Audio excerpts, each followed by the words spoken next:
хүмүүсээ таних улсууд байна дөө. Бүх албан нэрээс нэр сонгогдсон Монгол Улсын ерөнхийлөгч Монголын сэтгүүлчдийн нэгдсэн удирдлагыг хүлээж авч байгаад баяртай байна. Сэтгүүлчдийн нэгдсэн үед бол удирдах бүрэлдэхүүндээ 15 хүн байдаг. Өнөөдөр бол одоо ингээд 5 төлөөлөд ирчихсэн байгаа.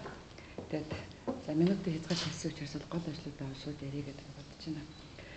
Тэгэхээр бид нар бол ер нь одоо хамгийн талархаж баярлаж байгаа гол асуудал нь юу гэвэл манай сэтгүүлчдийн хувьд сэтгүүлчдийн байгууллагын хувьд бас тийм төв үйл явдал болж байгаа Монгол төрийн тэргуунд бас сэтгүүлч мэргэжлийн хүн гарсан тул бид бол их олзуурхаж бас биднийхээ дунд байсныхаа хувьд үйл ажиллагаа ажлын мэрлийг нас илүү ойлгох болов гэж найдаж гэж тантай уулзсан. Бид бол тодорхой төвшөнд бол зөндөө ярьж байгаа.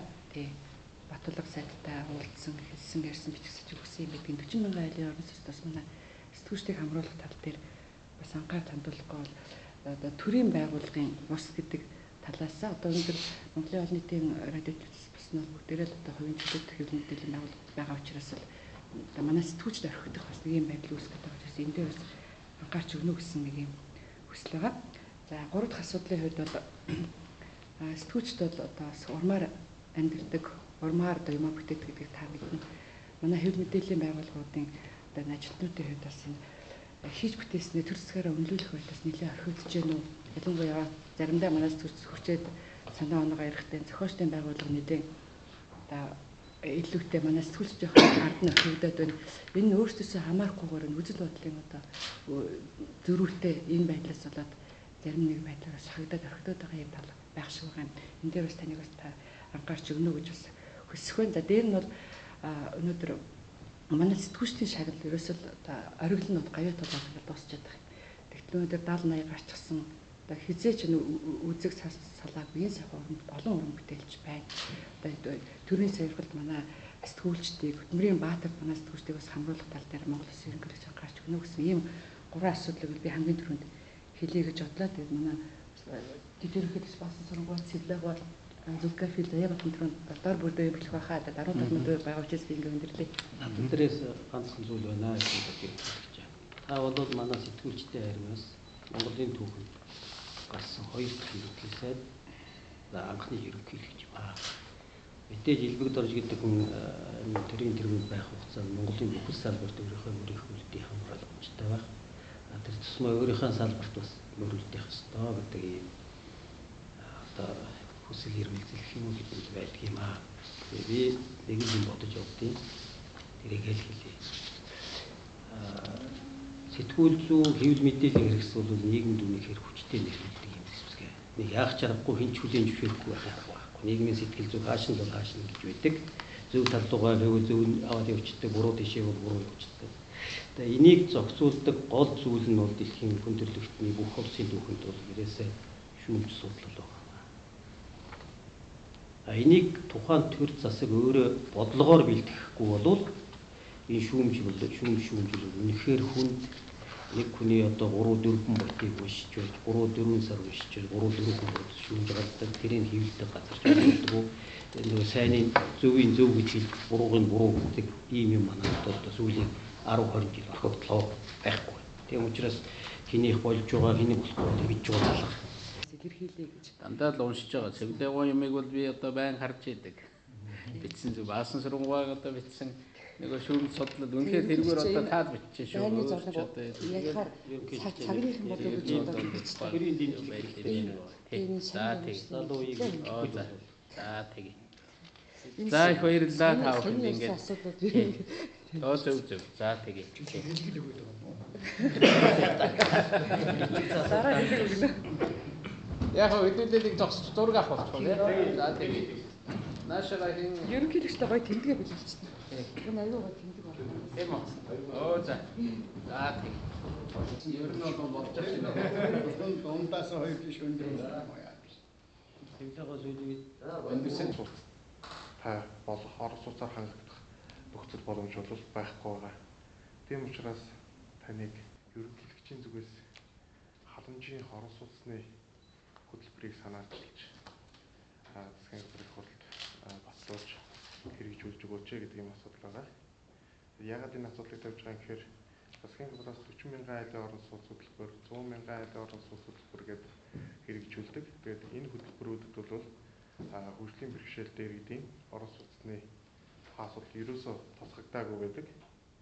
90 оноос хойш сүүлийн 20 жилийн хугацаанд ер нь хөгжлийн бэрхшээлтэй иргэдийн орон байр Орос улсны асуудлаар бол манай төр засгийн зүгээс бол дөрвтэй авах хэмжээ аваагүй.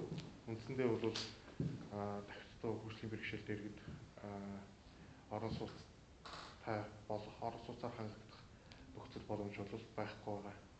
Хүмүүнлэг нийлж байгууллагыг шалгаруулах ёслолын арга хэмжээг жил бүр уламжлал болгож эх оноос эхэлж таны ивэлд ор зохион байгуулах хүсэлтэй байна.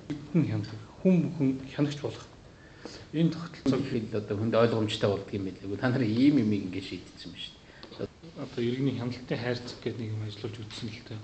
Энэ бол бас нэлээд үр дүнг өгөх боломжтой. Үндсэн хуулинд яг өнөөдрийн хууль тогтоомжтой тавга бид нар энэ ажлыг хийх боломжтой. Өнөөдөр иргэн хүнэлт төрийн нууц маркгүй мэдээллийн цуглуулах хайх тийм ээ.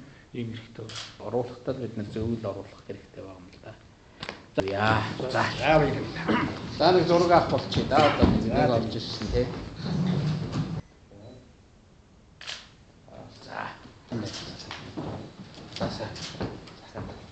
За өөрсдийн олон жил залуучуудын салбарт ажилласан байгууллагын хувьд мэрэгсэн бас мэрэгшиж яваач гэдэг юм хүмүүсийн бас зарим зүйлүүдээр сандаад усаад цогцолт хийх юмуд байна гэж бид жил ингээд яриад юу яагаад гэдэг тэгээд тэр нэг тийм нэг алхам яваад тэгээд нэг сайн санаа явж яснаа дараа нь ингээд саринж алга болоод байгаа. Тэгэхээр нэг юмыг бүр эцсийн хүртэл яг шийдвэр болгоод хэрэгжилт нь болоод тэгээ баг хэрэгжээд дараа нь муу сайн юм нь юу байна гэдэг дахиад тэр явуулж байгаа хилцүүлэгнийхээ юмнуудыг та нар сайн оруулаарай. За яач. За баярлалаа гэж байна. За. Танд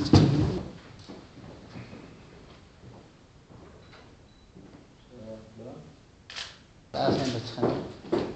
За сайн байна уу? За асууж.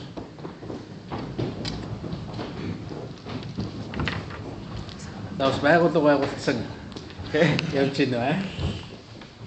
Наранбаатар ч одоо ерөнхийлөгч болсон юм уу? Тэргүүн тий. За. Энийх нь бас тийм тодорхой нэг зорилго чиглэл гаргаад энийг ингээд бас мөрдөг болгож цаашдынхаа бэлтгэл сургалтанд ажлууд яасан бэ гэсэн тийм бас нэг энэ санал тавьж байгаа. Залуу тамирчдын чуулга. Залуу тамирчдын. Урд нь болохоор яг үгээр дасгалжуулагч нар тэгээл урдны хамт тамирчдаа яриад өнгөрдөг. Бид тэгсэн юм байсан. Одоо юм байна гэдэг. Яг нэг халуун тохиолдолд яг өнөөдөр бэлтгэл сургалтад ажиллаж тамирчдад өөрийнхөө санаа бодлыг хэлэх тийм боломж завшаа гардггүй. Яг бол ямар нэгэн хүнээр тамирч байгаа. Тийм учраас яг өнөөдөр тэр тамирчдын санаа оноолоод бид нэг чухал яг бол тэр тамирчид өнөөдөр шишөөг хэмжээнд 80 гаруй тамирчид байгаа. Энэ хэднээс маань одоо Лондонгийн олимпиад оролцсон. Энэ хэдийг л одоо яаж чухам ямар байдлаар хөшөө гэмээр одоо таны Бээжингийн олимпиад бас гарсан амжилтыг одоо батлах хөшөө илүү бас гарах ямар боломж байна гэдгийг өөртөөс нь сонсгоо. Тийм байдлаар энэ хамгийн бас эднээс энэ дээр байгаа чухал асуудал маань нэг юм байна. Одоо том тэмцээнүүдийн юуны асуудал гэдээ яригдах байх л да. Улсууд тэгжил одоо тойрчл ярих байлгүй болвол тэгээ хэвлэлийнхээ асуудлыг альва юм чинь хэвлэлээр явж байгаа хийж байгаа тэр нэг PR гэж яриад байдаг. Тэр юм олон нийтэд ойлгуулахад их анхаарал зүгээр байна.